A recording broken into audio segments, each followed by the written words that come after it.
Alors aujourd'hui ça va être une vidéo un peu plus sur une question que j'avais eue en commentaire d'une fille qui me demandait par rapport à la vidéo que j'avais fait sur comment passer de la fonte au poids de corps.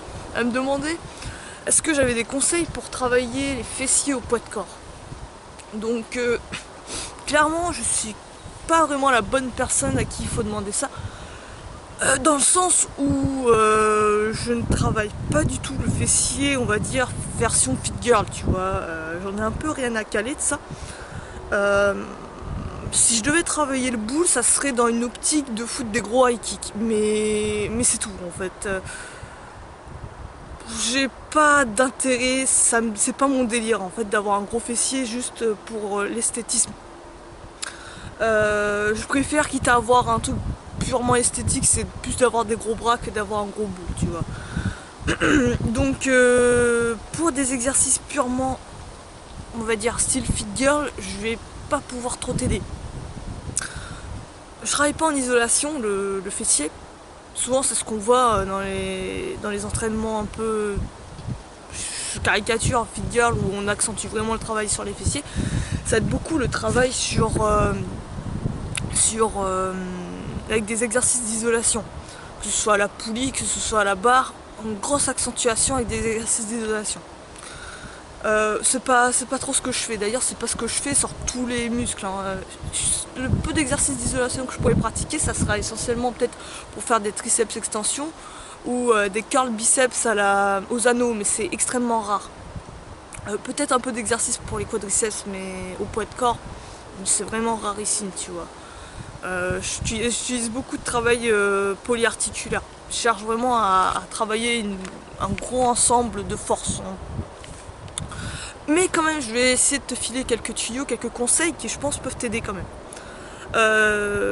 Déjà, je pense, pour vraiment accentuer le travail sur le fessier ou sur n'importe quel muscle, ça va être de travailler en force. Ça va être de travailler avec des exercices vraiment intenses, durs, tu vois, mettre lourd.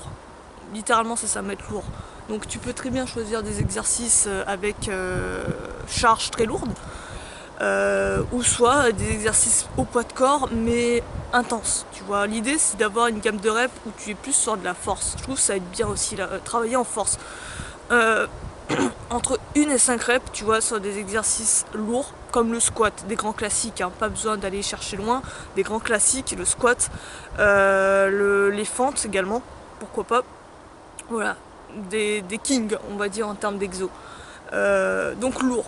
Après, en travaillant aussi en hypertrophie, clairement on va dire que tu es dans le game, donc sur des gammes de reps entre 8 et 12 reps, voire un peu plus, 15-20 reps pour certains, considèrent qu'on reste encore dans l'hypertrophie.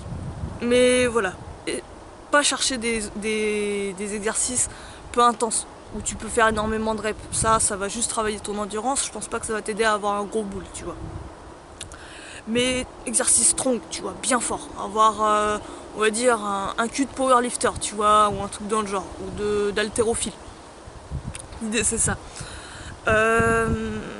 Ensuite, il y en a beaucoup, ils vont sentir les fessiers sur certains exos, mais pas sur d'autres. Là, l'idée, c'est de travailler, on va dire, ton mind muscle, on va dire ton lien muscle-esprit.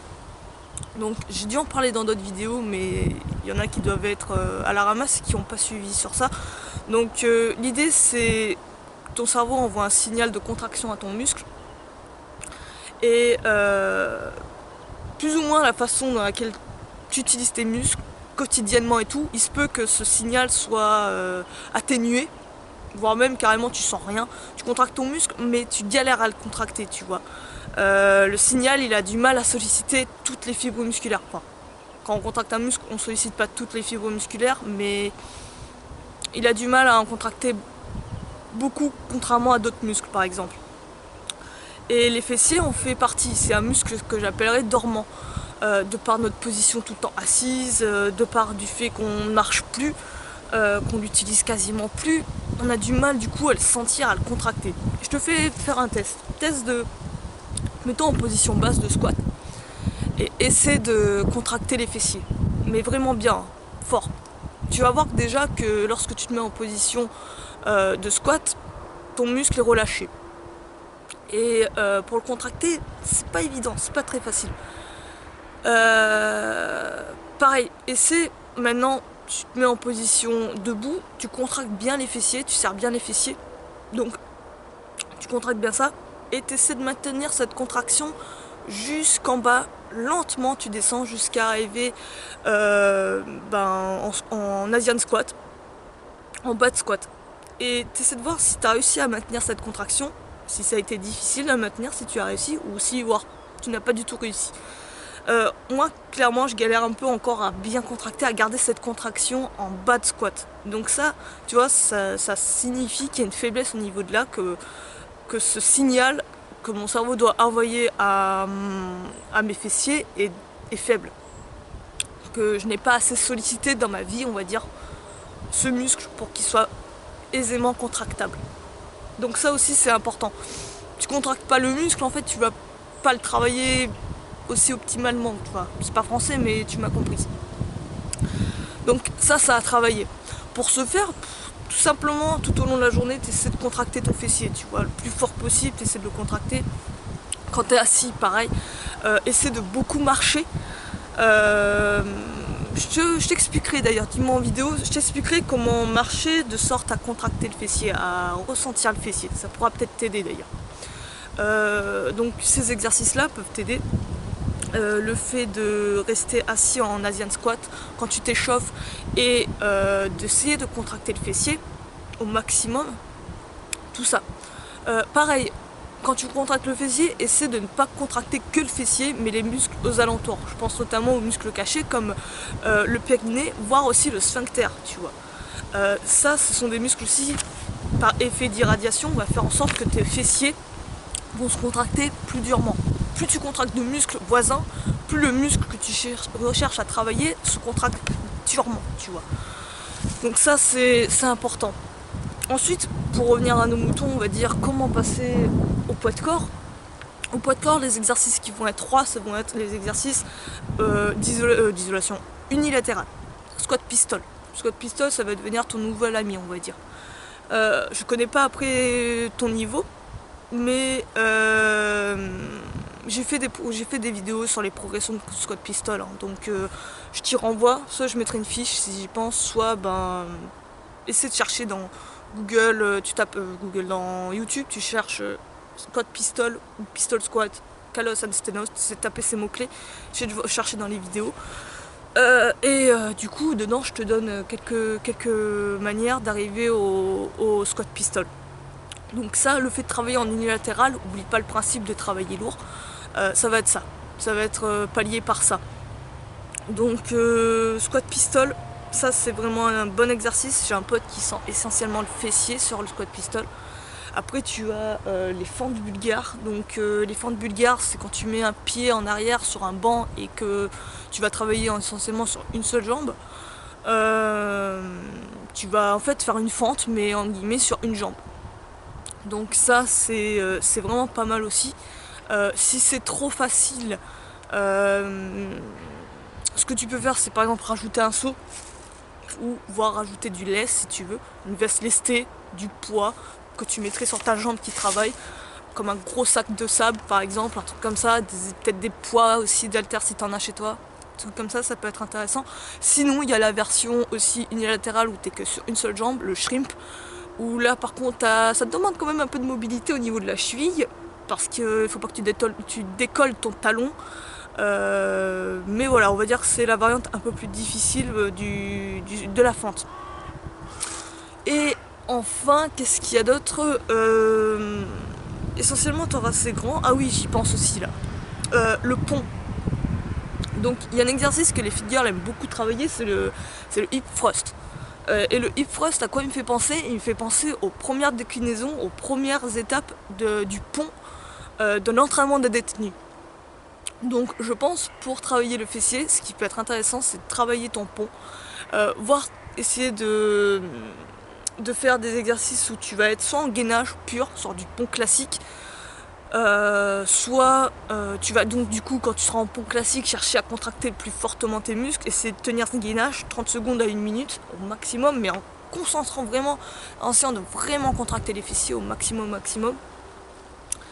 Et qu'est-ce qu'il y a d'autre?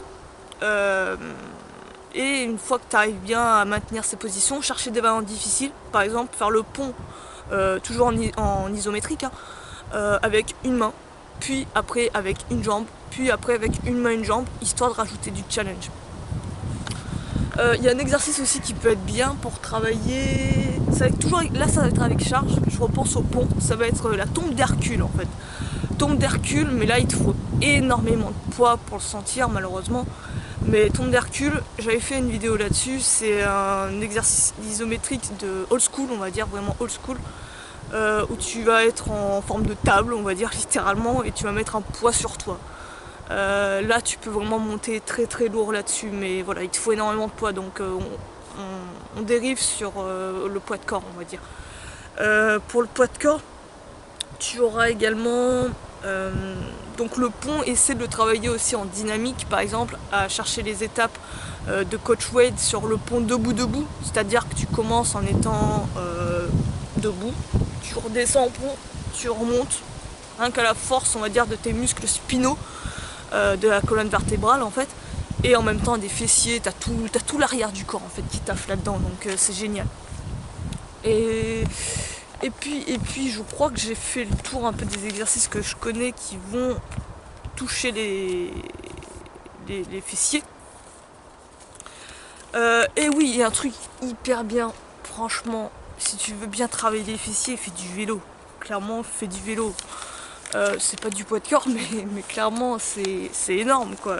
En ce moment je fais pratiquement que mes déplacements au vélo vu que je dois aller loin des fois.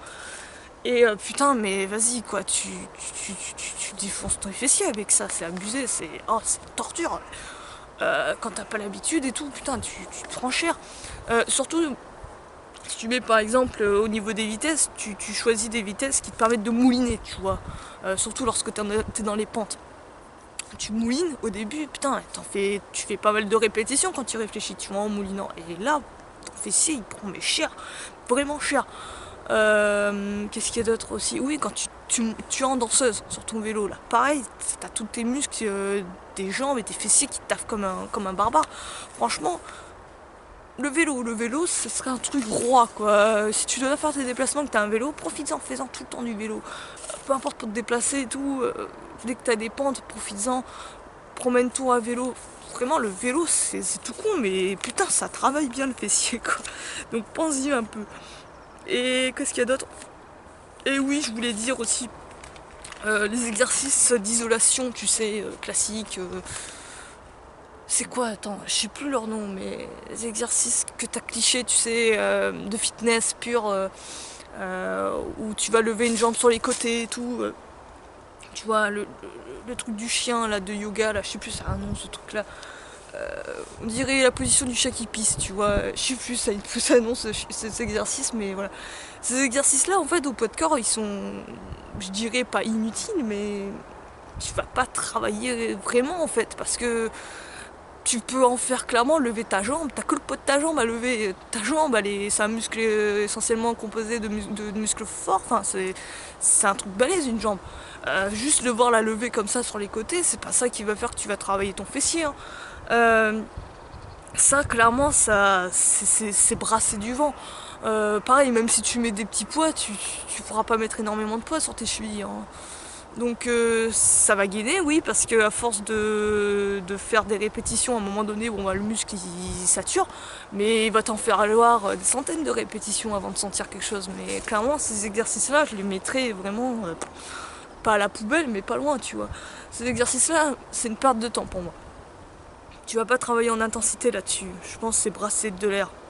Concentre-toi sur des exercices vraiment forts, vraiment intenses, durs, bruts, tu vois, et lourds, qui demandent de l'effort, qui t'en chient pour les dernières reps pour les faire. Concentre-toi là-dessus. Je pense que ça devrait le faire. Et quoi d'autre aussi? Je voulais rajouter une dernière chose. Je crois que j'ai zappé la chose que je voulais rajouter. Et oui, dernière chose aussi que j'y pense, si t'en es à travailler les figures, tout ce qui est back lever, front lever, planche, travaille-les en straddle. Putain, le straddle, ça taffe vraiment les fessiers, ça tape quand tu es sur des exercices vraiment durs comme les fronts ou les exercices, le back aussi. Quand tu le fais en straddle, en écartant les jambes en fait, purée, tu les sens tes fessiers, tu les sens. C'est le moyen fessier je crois, le muscle que tu sens vraiment, mais tu prends cher là vraiment. Donc ça aussi ça peut t'aider.